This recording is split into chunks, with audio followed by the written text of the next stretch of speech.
Cet hiver, je me suis chauffé gratuitement. Et ce n'est pas tout, j'ai également cuisiné gratuitement. Alors quand je dis gratuitement, c'est qu'il a fallu quand même que j'achète les pâtes, le riz, etc.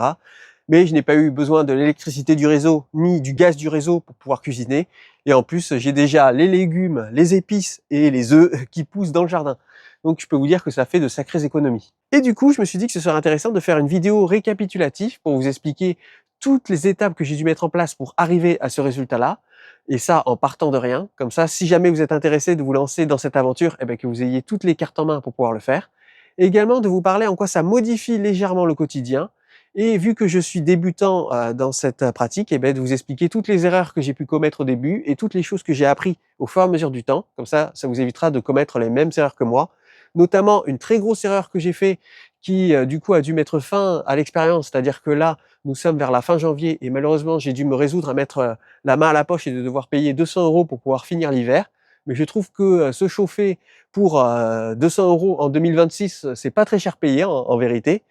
Et puis aussi, à la fin de cette vidéo, je vais vous montrer ce que ça donne sur la facture d'électricité. Comme ça que vous pourrez voir un peu les économies que j'ai pu réaliser grâce à cette pratique. Et en parlant de 2026, eh bien, bonne année à tout le monde. Je vous souhaite la santé pour vous et pour vos proches durant toute cette année. C'est reparti pour une nouvelle saison sur la chaîne Personne connaît, où vous pouvez me retrouver ici tous les dimanches à 10h30 très précisément. Et c'est parti pour la vidéo. Hey, let's go! Je m'appelle Alex et comme pour beaucoup de Français, mes fins de mois sont difficiles. Très difficiles. J'ai donc décidé d'élaborer des stratégies mêlant sobriété et autoproduction, me permettant de faire des économies tout en gagnant en qualité de vie. J'ai créé un potager vertical en permaculture, produisant beaucoup de légumes toute l'année, même pour une petite surface. Il couvre l'intégralité de nos besoins en fruits et en légumes, soit 1 400 € par personne, et nous permettant donc d'économiser à deux 2 800 € par an. Alors ça, c'est sur le papier. Faut pas oublier que faire un potager, ça entraîne également des frais, tels que l'eau, les graines. Pour le chauffage, j'utilise du bois que je récupère un peu partout, nous permettant d'économiser 670 € d'électricité par an par rapport à nos anciens chauffages électriques. De ce côté, nous avons le bois des palettes cassées que j'ai récupérées, et de l'autre côté, c'est le bois, jusqu'ici, des gens qui s'en débarrassent. Vivre en sobriété, donner une seconde vie aux déchets, je m'inspire du mode de vie de mes ancêtres et des anciennes civilisations qui nous ont précédés. Passionné par les nouvelles technologies et la low-tech, je les utilise pour gagner du temps et réaliser des tâches en quelques minutes que les anciens mettaient des heures à réaliser. Ah, vous avez entendu? Ça, c'est la serre qui s'arrose automatiquement via l'eau de pluie. J'admets que le bricolage n'est pas mon fort. Je filme tout ce que je fais pour vous le partager ici. Voici mon histoire. Abonne-toi. Pour commencer, mettons les choses dans leur contexte. J'habite dans la Cube de Bordeaux, donc qui dit Bordeaux dit climat océanique. Je suis collé à l'agglomération bordelaise. Cela me permet de bénéficier de quelques degrés supplémentaires dus à l'activité humaine par rapport à des gens se situant dans la même zone géographique que moi, mais habitant un peu plus dans les plaines. La moitié de ma maison date de 1900 et c'est une véritable passoire énergétique. Elle est classe énergétique Z. Ils ont carrément inventé une nouvelle classe énergétique juste pour définir ma maison. Non, je plaisante, mais elle est classe énergétique à l'origine G et suite à de petits travaux, elle est passée en F, mais c'est vraiment une véritable calamité au niveau énergétique. Voici à peu près à quoi elle ressemble. Donc la partie qui date de 1900, c'est cette partie-là, avec les différentes pièces. Ensuite, ici nous avons le couloir et ici nous avons une partie un peu plus récente. Voilà, avec le salon, ici la cuisine, ici la salle de bain et ici les toilettes. Et en fait, il y a un puissant courant d'air qui passe au travers de toute la maison, qui entre par la porte. Alors je pense que la porte doit dater autour des 1900 parce qu'elle est très ancienne et elle a environ 50 couches de peinture sur elle. Donc là, le vent s'engouffre sans aucun problème à l'intérieur. Le vent passe par le couloir, puis par le salon et après il est évacué par les deux VMC qui se situent dans la cuisine et dans la salle de bain. Et je me suis dit que ce serait quand même bête de ne pas pouvoir installer, tant qu'à faire, une éolienne dans le couloir. Alors ce que j'ai fait, c'est que j'ai rajouté des aérations supplémentaires ici dans les pièces qui sont là. Comme ça, ça rajoute encore plus de vent. Alors, je plaisante, mais en fait, il faut savoir que vu que cette partie-là date de 1900 et que les murs sont en briques, les murs sont extrêmement poreux et ça fait des remontées capillaires dans les murs au point d'avoir 80% d'humidité parfois en été. Donc en plus de ça, les pièces sont particulièrement bien isolées, contrairement au reste de la maison, ce qui fait qu'il n'y a aucune aération au niveau des fenêtres, il n'y a rien du tout, aucune aération au niveau des portes. et ce sont vraiment des endroits clos où l'humidité monte sans arrêt, au point d'avoir carrément mes affaires qui moisissent dans les placards, au point d'avoir mes vêtements qui moisissent partout dans les pièces. Donc autant vous dire que que là du coup j'ai été obligé de passer à l'action et de rajouter des aérations au niveau des fenêtres ici pour pouvoir faire un brassage d'air pour que enfin l'air à l'intérieur des pièces ne soit pas clos. Dites-vous que les anciens qui vivaient ici dans cette maison de 1900, ils avaient quand même installé 2 cheminées pour pouvoir chauffer cette zone de la maison qui ne fait que 40 mètres carrés. Une cheminée ici et une cheminée là. Mais maintenant, de nos jours, ces 2 cheminées ont été emmurées. Tandis que les anciens propriétaires qui habitaient cette maison avant moi, pour pouvoir chauffer la maison avec la partie de 1900 plus l'extension qui est un peu plus récente, ils n'avaient pas besoin non pas de 3 radiateurs, non pas de 5 radiateurs, mais bien de 7 radiateurs pour pouvoir chauffer l'intégralité de la maison. J'en ai un ici, un ici, un ici, un ici, un ici, un ici et un ici. Nous, maintenant qui habitons cette maison, il est bien sûr hors de question que l'on utilise ces 7 radiateurs pour nous chauffer. Sinon, je vous raconte même pas la facture d'électricité gargantuesque à cause des récentes explosions du coût de l'électricité où là, chaque hiver, ça nous coûterait plusieurs milliers d'euros pour pouvoir nous chauffer l'hiver.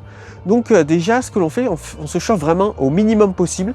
C'est-à-dire que déjà de base, on se chauffe autour des 18-19 degrés dans la pièce à vivre, ici. Et nous chauffons ici la chambre à coucher que l'on maintient autour des 16 à 17 degrés. Alors déjà de base, il est évident que nous ne sommes pas en t-shirt et en short à l'intérieur de la maison. La tenue que je porte actuellement, ce n'est pas anodin, c'est pas ma tenue pour travailler dehors, mais c'est la tenue que je porte en temps normal dans la maison. C'est-à-dire que là actuellement, j'ai des crocs. Alors ce ne sont pas les mêmes crocs que j'ai dans la maison et en extérieur. J'ai des chaussettes thermiques qui tiennent très chaud aux pieds. J'ai un pantalon de jogging pour être à l'aise et avec une doublure à l'intérieur. J'ai une veste à capuche avec également une doublure à l'intérieur, bien sûr un t-shirt, et du coup ça me permet de mieux gérer la température corporelle. C'est-à-dire que s'il fait vraiment très froid, je peux toujours mettre ma capuche pour pouvoir récupérer un peu plus de chaleur. Mais voilà, c'est un exemple un peu du genre de tenue que l'on porte à l'intérieur de la maison. À l'origine, pour nous chauffer, on utilise vraiment le strict minimum. C'est-à-dire qu'on n'utilise qu'un seul radiateur de la maison, c'est celui qui est dans la chambre, qu'on règle à un thermostat de 16 degrés et qu'on allume quand on va se coucher et qu'on éteint le matin quand on se lève. Et on utilise un second radiateur, mais un radiateur d'appoint qu'on installe ici dans le salon. C'est un radiateur avec la technologie infrarouge qui, en fait, ça envoie un puissant rayon infrarouge. Et à partir du moment où on est dans le rayon infrarouge, on a instantanément chaud, même si dans la pièce, il fait 10 degrés. Et en fait, du coup, ça nous chauffe dans un premier temps directement. Et après, ça chauffe au fur et à mesure, petit à petit, l'air. Et dès que la température de l'air atteint les 18 degrés, on coupe ce radiateur. Alors c'est pas un radiateur qui coûte hyper cher, c'est un radiateur que j'ai détourné de son usage d'origine, que j'ai acheté sur Amazon et qui permet à l'origine en fait de chauffer les terrasses de café et que moi j'ai transformé en radiateur d'intérieur. Et du coup, rien que cette configuration-là, ça nous permettait de faire énormément d'économies que si on chauffait normalement la maison. Et par contre, s'il y a des jours où on télétravaille, par exemple qu'on télétravaille ici ou ici, là par contre, les journées où on télétravaille, on allume les radiateurs de cette pièce-là et de cette pièce-là autour des 18 degrés pour être confortable. Et j'avais d'ailleurs, au tout début de ma chaîne YouTube, fait une vidéo sur ce fameux radiateur infrarouge pour montrer la façon originale avec laquelle on se chauffait à l'origine. Alors il est évident que quand on a des problèmes d'humidité dans la maison et qu'on se chauffe vraiment au strict minimum, ça empire les problèmes d'humidité. Sachant que je pense que les anciens propriétaires qui vivaient dans cette maison, s'ils avaient besoin de 7 radiateurs et de se chauffer à 23 degrés, c'était presque plus pour chasser l'humidité des murs que pour réellement se chauffer. Pour régler ce problème et pour faire potentiellement encore plus d'économies sur le chauffage par rapport à la façon minimale avec laquelle on se chauffait déjà à la base. Ce que j'ai fait, j'ai fait exactement ce que j'avais dit que je ferais dans la vidéo où on a construit l'abri à bois ensemble. C'est-à-dire que j'ai utilisé la prime Rénov pour pouvoir faire installer un poêle à bois directement dans la maison. Et en plus, vu que ma maison est une véritable passoire énergétique, j'ai pu avoir une très bonne réduction parce que sinon je n'avais pas du tout les moyens d'installer un poêle à bois. Surtout que j'ai choisi un poêle à bois suffisamment puissant pour qu'il devienne le chauffage principal et qu'il puisse chauffer toute la maison. Et également, ce que j'ai fait, c'est que je suis passé par Leroy Merlin qui avait une offre de la pose à une pose du poêle à bois pour 1 € seulement. c'est via Cabane. Donc c'est pas un placement de produit, mais je vous explique seulement ce que j'ai fait. Comme ça, si jamais vous êtes intéressé, vous pouvez potentiellement reproduire la même chose si l'offre est encore active. Donc ça m'a permis d'avoir la pose à seulement 1 € et de n'avoir qu'à payer une partie de ce fameux poêle à bois. Le poêle à bois que j'ai sélectionné pour pouvoir chauffer toute ma maison, c'est un poêle à bois de la marque Supra. Alors ce n'est pas un placement de produit, mais comme ça au moins je vous explique tout ce que j'ai choisi pour pouvoir chauffer la maison. C'est un poêle à bois en fonte, bien sûr. Il existe des poêles en bois en métal et ils ont la particularité de chauffer plus rapidement. Mais un poêle à bois en fonte peut déjà supporter des feux beaucoup plus puissants. Et puis surtout, il emmagasine de la chaleur à l'intérieur de la paroi qui est assez épaisse. Et même une fois que le poêle est éteint, il peut potentiellement encore continuer de chauffer la maison. Ça, c'est plutôt assez intéressant, surtout quand on veut en faire un chauffage principal. Alors ce n'est pas du tout une cuisinière à bois, parce que si j'avais choisi une cuisinière à bois, je n'aurais pas pu en faire le chauffage principal de ma maison. Mais malgré ça, ça ne m'a pas empêché de pouvoir cuisiner dessus. Et du coup, mon quotidien cet hiver ressemblait à ça. Voici le poêle en question, avec le bois que je récupère gratuitement un peu partout. On reviendra d'ailleurs là-dessus plus tard dans la vidéo, que je vous explique toutes mes techniques pour pouvoir faire ça. Alors pour pouvoir chauffer toute la maison, ce que je fais, c'est que je fais entre 3 à 4 feux. C'est-à-dire que le matin, en semaine, le temps que le poêle chauffe, malheureusement, on est déjà parti. Alors du coup, ça ne vaut pas vraiment le coup d'allumer le poêle le matin. Sinon, ça chauffe pour rien, ça chauffe les fantômes. Alors du coup, je ne me permets d'allumer le poêle que le midi. Comme ça me permet d'avoir chaud entre midi et 2. Et ça me permet également de cuisiner sur le poêle.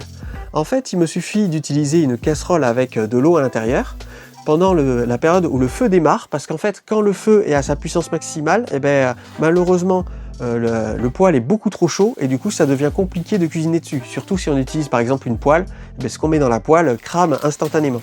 Et c'est pour cette raison que je ne cuisine que pendant la période où le poêle est en train de s'allumer ou pendant la période où le poêle est en train de s'éteindre, mais jamais pendant les pics de chaleur.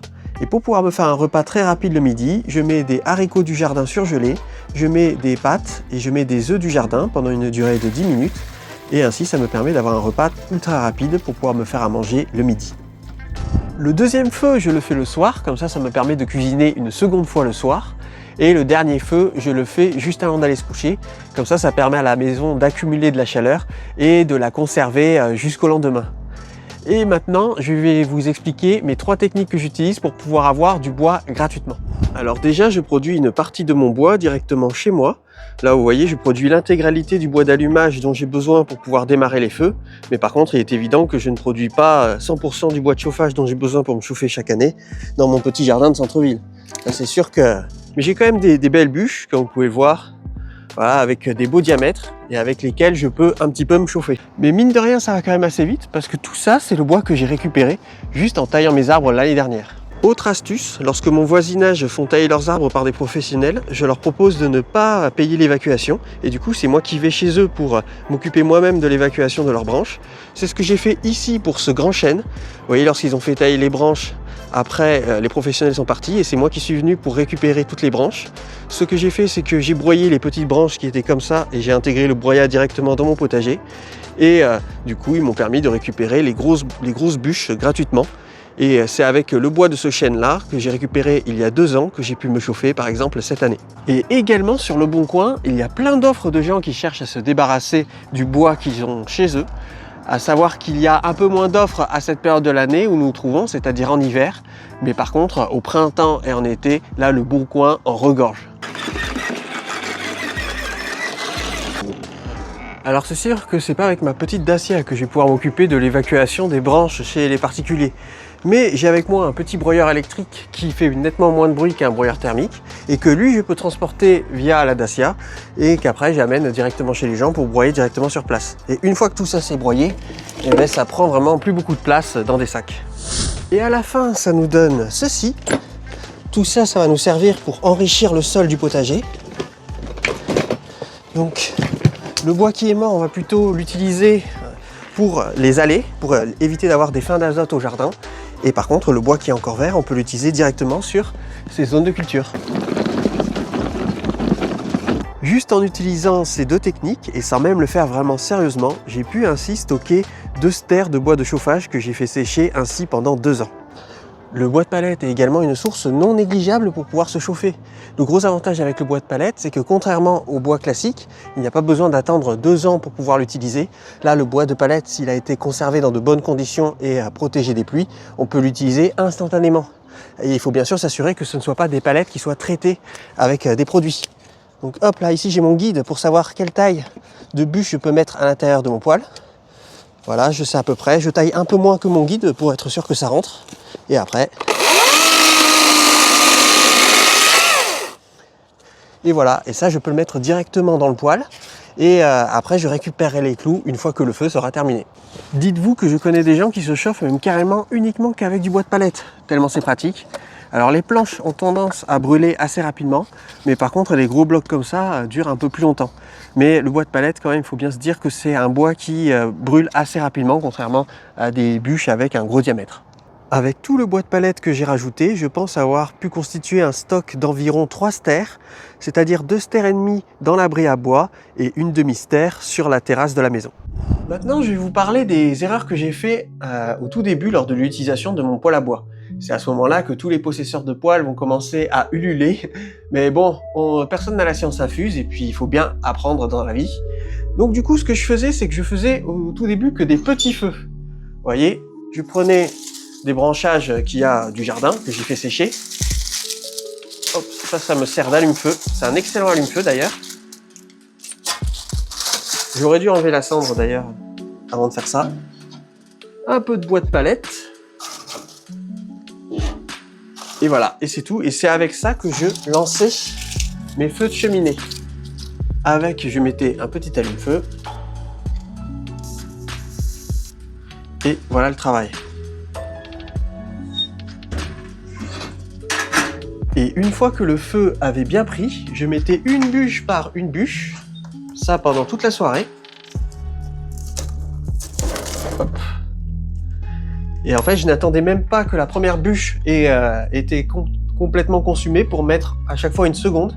Et ça fait que la température du poêle ne montait pas à une assez grosse température pour pouvoir brûler la fumée qu'il y avait à l'intérieur.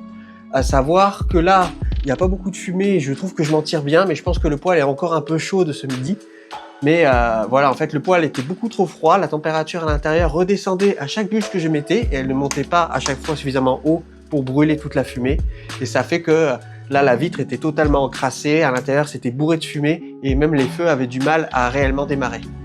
Et du coup, j'ai fait comme tout le monde. Après, je suis allé voir sur YouTube différents tutos pour apprendre à bien me servir du poêle. Et du coup, j'ai appris qu'en fait, quand on a un gros poêle, ce qu'il faut faire, il faut systématiquement faire des grands feux plutôt que de faire des petits feux et de les alimenter continuellement.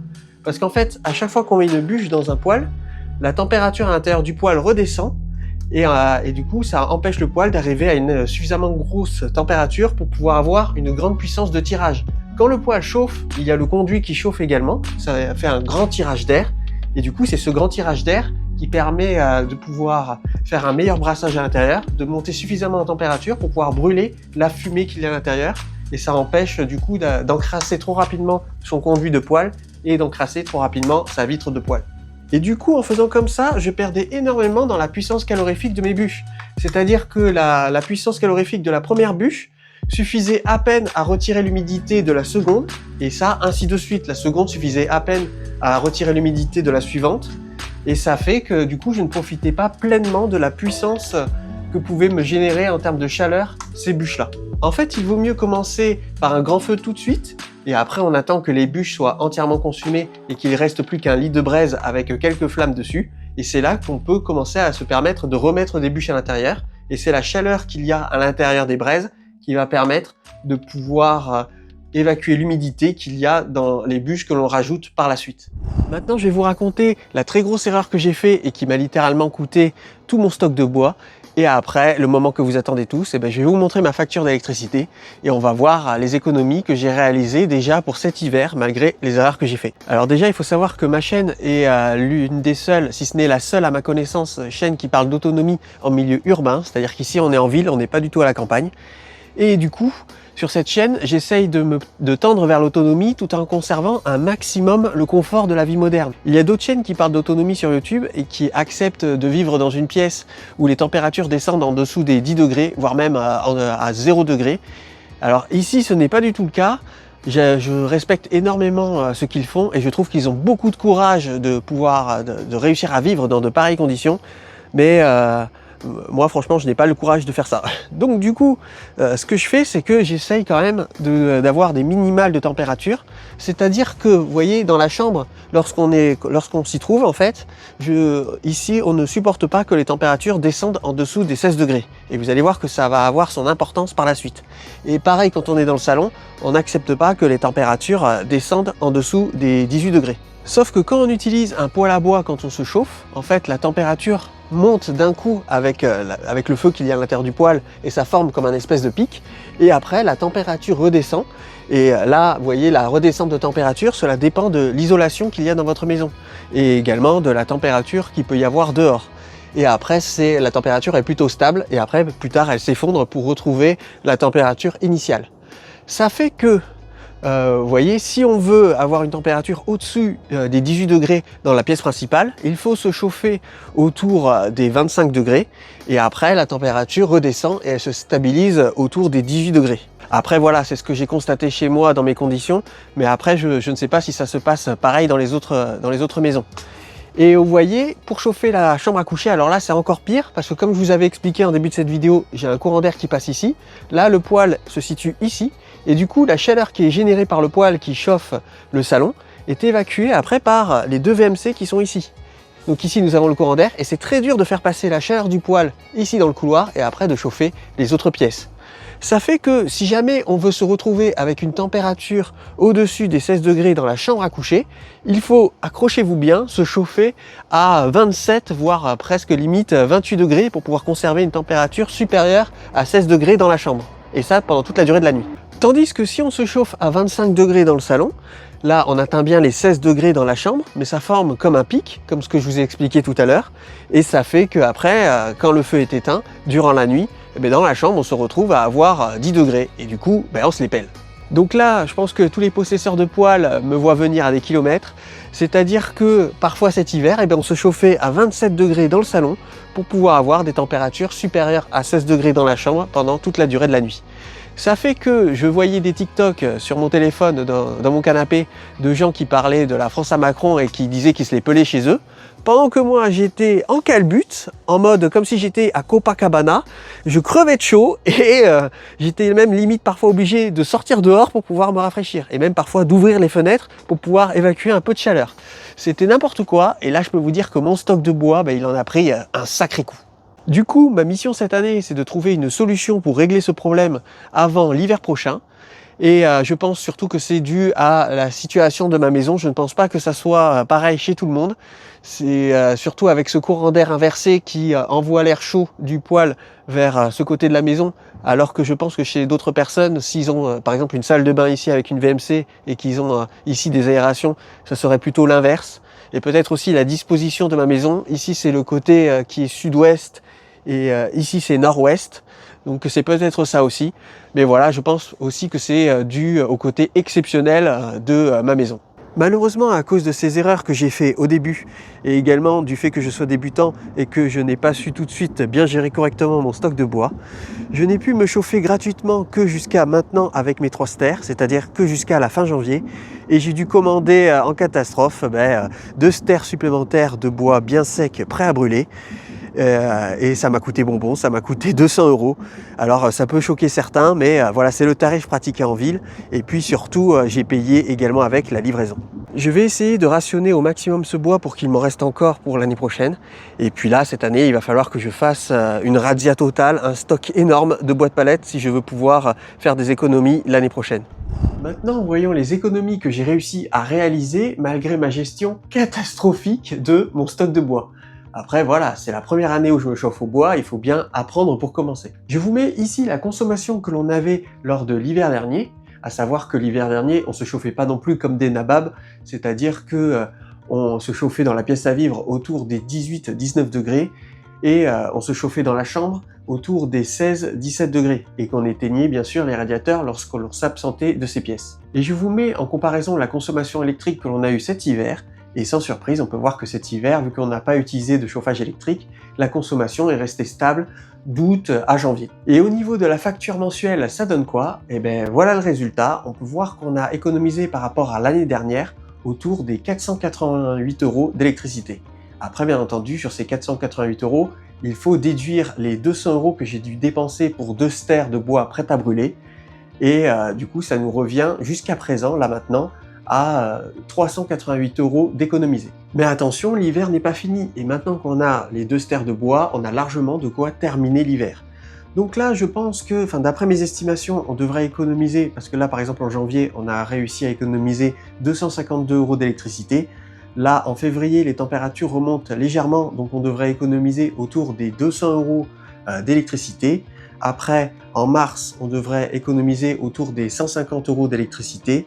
Après, en avril, autour des 50 € d'électricité. Et fin avril, les températures sont suffisamment remontées, même la nuit. Et du coup, là, normalement, on arrête littéralement de se chauffer.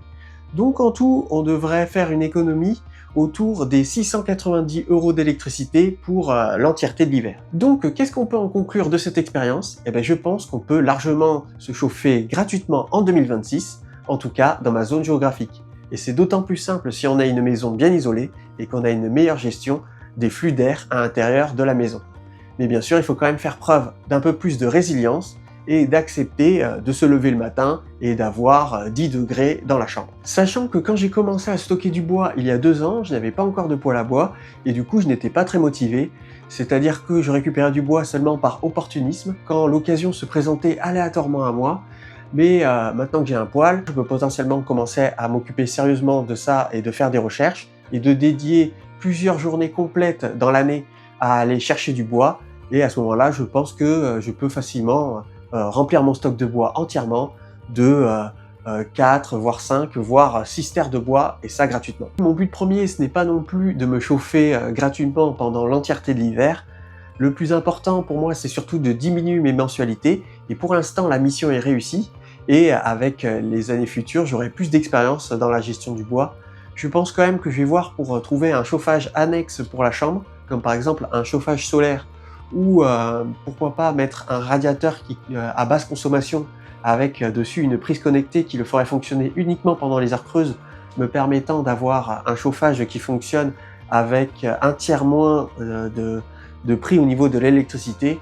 Ça peut être une option. En tout cas, ça va être quelque chose que je vais y réfléchir pendant toute la durée de cette année. Et puis je pense que je vais faire un bilan en septembre pour voir l'économie totale que cela m'a permis de réaliser. N'hésitez pas à vous abonner et à activer la cloche pour ne pas rater ce bilan, et où là on verra l'économie totale que j'ai réussi à effectuer, on verra tout le bois que j'aurais réussi à stocker pour l'hiver suivant, et également l'alternative que j'aurais trouvée pour chauffer la chambre. J'aurais pu aussi, pourquoi pas, aller sur le Bon Coin, acheter un poêle d'occasion et l'installer moi-même, comme le font certains, mais le gros problème se situe là cette fois-ci au niveau des assurances, c'est-à-dire que s'il y a un feu qui se déclare chez moi et que le feu ravage la maison, et ben malheureusement, si le poêle n'a pas été installé par des professionnels, ben je ne suis pas couvert et du coup je perds tout.